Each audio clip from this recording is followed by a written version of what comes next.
کہ پاکستان کے دشمن پاکستان کے اندر چھپے ہوئے ہیں. باہر سے تو آپ کو پتا ہے بارڈروں کے اوپر ملٹری فورسز بیٹھی ہوئی ہیں, ہوائی جہاز ہوا میں اڑ رہے ہیں, نیول والوں نے سمندر کا حفاظت میں رکھا ہوا ہے.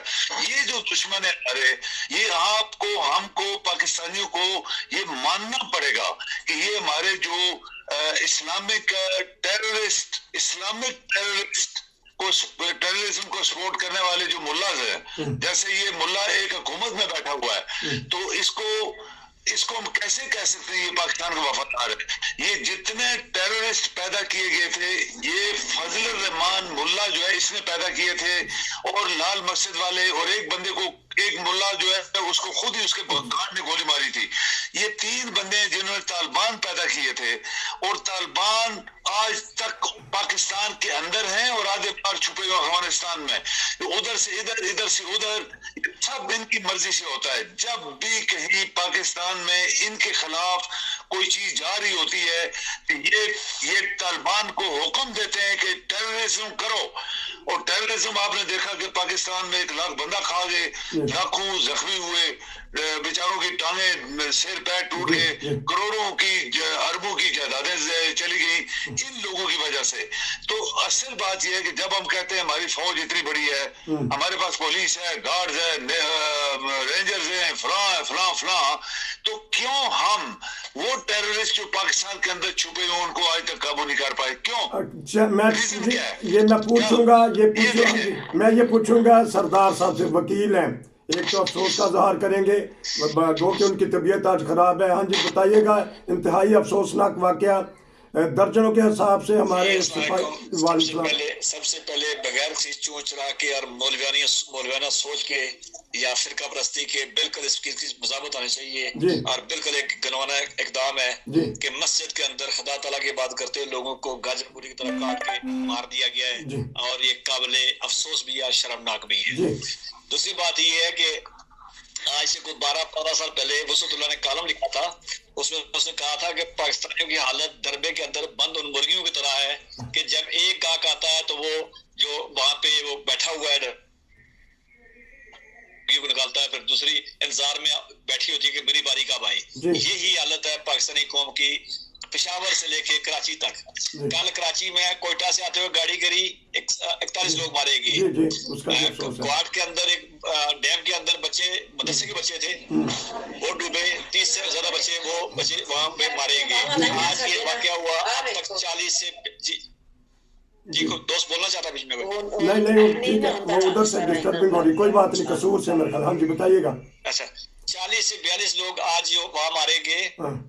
چیز یہ ہے کہ میرے دوست نے اسٹوڈنٹ سے کہا ہے یہ اس کا ذمہ دار سب ہیں, وہ سب لوگ ذمہ دار ہیں جنہوں نے کوتاہی کی ہے.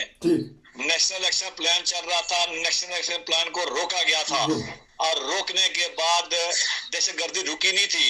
اس ٹائم سے معاملہ یہ تھا کہ میڈیا کنٹرول میں تھا, اور دہشت گردی کی خبریں جو ہے وہ ٹھک ٹھک ہر جگہ لگی ہوتی تھی.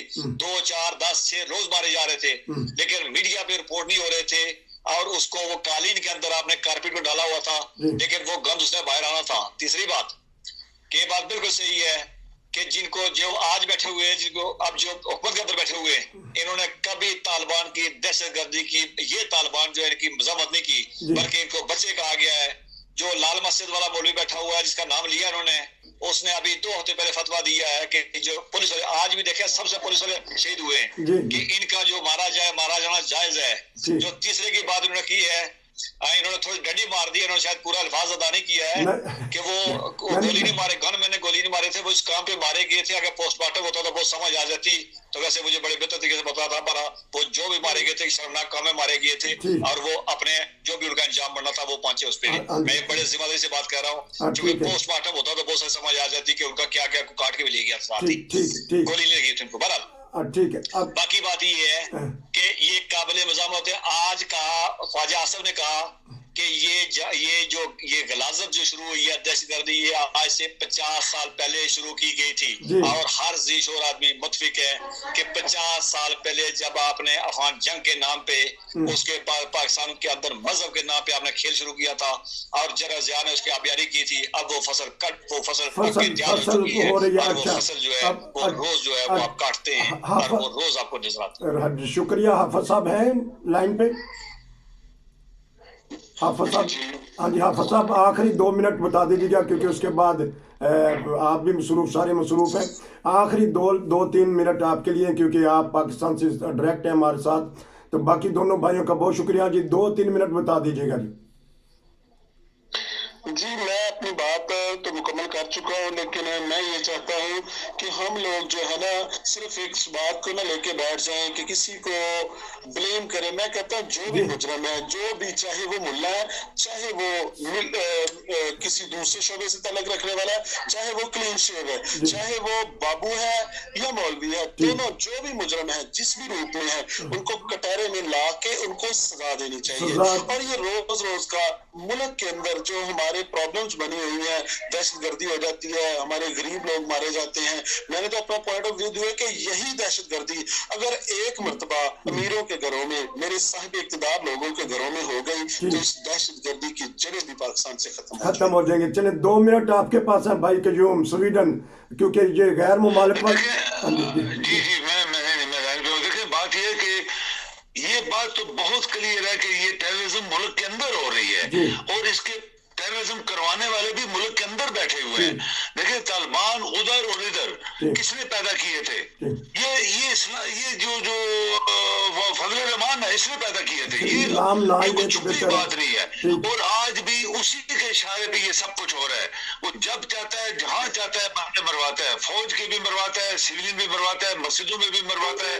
یہ اس بندے کا سارا کھیل ہے۔ آپ کی حکومت، آپ کے ادارے کیوں نہیں اس کو پکڑ سکے آج تک؟ یہ ہمارے اداروں اور ان کی کمزوری ہے۔ تو اس طرح ملک چلتے نہیں ہے۔ یہ 50 سال سے چل رہا تھا، 100 سال سے چل رہا تھا، لیکن ابھی تک چل رہا ہے۔ کیوں چل رہا ہے؟ آپ کی اتنی مسلح فوج ہے آپ کے پاس، کیوں وہ پاکستان کو سیکیور نہیں کر سکی، اس کو امن نہیں دے سکی؟ یہ آپ کے ادارے جو ہیں وہ فیل ہوئے ہیں، آپ کا سسٹم، جسٹس سسٹم فیل ہوا ہے، کیونکہ جسٹس سسٹم ایسے لوگوں کو سزا دے ہی نہیں پایا۔ تو بس یہ چلتا رہے گا جب تک آپ کا رول آف لا اس ملک میں صحیح افیکٹو نہیں ہوگا جیسے دنیا میں چل رہا ہے۔ قانون کی بالادستی ہوگی تو پھر ہوگا انشاءاللہ۔ وکیل صاحب معذرت، وقت ہو گیا ہے، میں انشاءاللہ آپ سے پھر لوں گا۔ ناظرین، 2 دن میں 100 کے قریب سینچری ہو گئی شہادتوں کی، کوئی ایکسیڈنٹ میں، کوئی ڈوبنے کی وجہ سے، اور آج خودکش حملے سے۔